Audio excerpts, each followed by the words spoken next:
here I have another example of a coupled rotational motion kind of question, kinematics question. So here I have a system of 4 gears. So I have a gear A, a gear B, a gear C that's on the same same shaft as gear B, and then a gear D. So gear A and B are interfacing here. Gear B or C and D are interfacing sort of here. And gear C and B are on the same shaft. So that's how this is all connected together. I have the radiuses of all 4 of the gears. So the radius of A is 203 millimeters. The radius of B is 307 millimeters.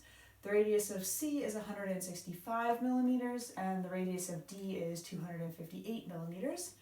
And my question is, after A has made 3 revolutions, so it's gone 3 times around, how many revolutions has D made? And this is another great question to pause as soon as you think you've got it figured out, or you want to think about it and try and see if you can figure it out, then come back and play when you're ready for the answer or some hints. So like we talked about before, this is coupled motion, and it's coupled kind of in each of these gear meshings, such that the tangential motion has to be the same at the coupling between A and B and the coupling between C and D. And B and C are coupled in a slightly different way. Those have to rotate together. So all the rotational motion things, theta, omega, alpha, will be the same for B and C. So what we want to do here is figure out how 3 times around A, how many times around B that will be. And so what we might say is the distance traveled from A at the radius will be equal to the distance traveled by B at the radius.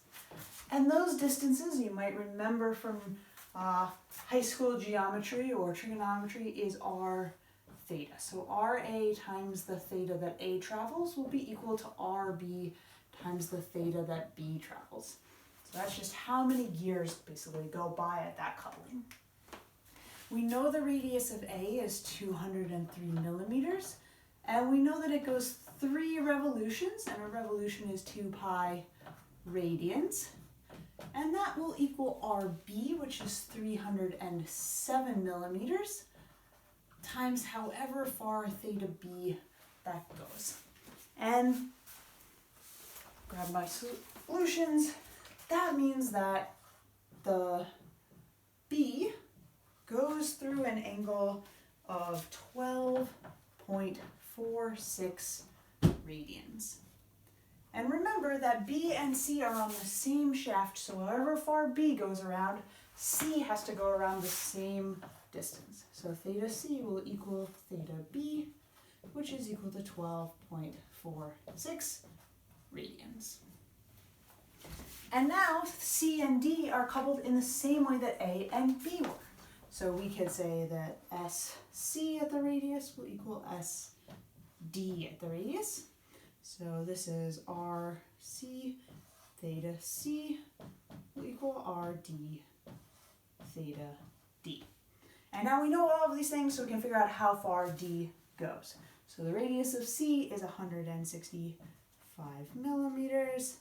It goes through an angle of 12.46 radians, and our radius of D is 258 millimeters, unknown theta D, and so D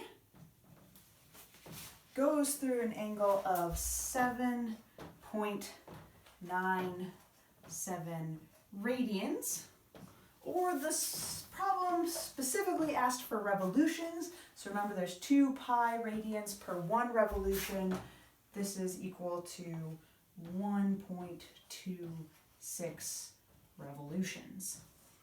And this is really why these types of gear systems are really popular, is because you can turn something that's moving really fast or going through lots of revolutions into something that's going through fewer revolutions, or vice versa. You can take something that has maybe a lot of torque but doesn't make a lot of revolutions, and you can speed it up through this kind of gear system to something that's going much faster. That's why these are really useful. If you take apart most things that rotate and have, especially the changeable gears, like your drill or you'll probably see this kind of gear system inside, often like really compact together and hard to follow, but this is what's happening inside that system.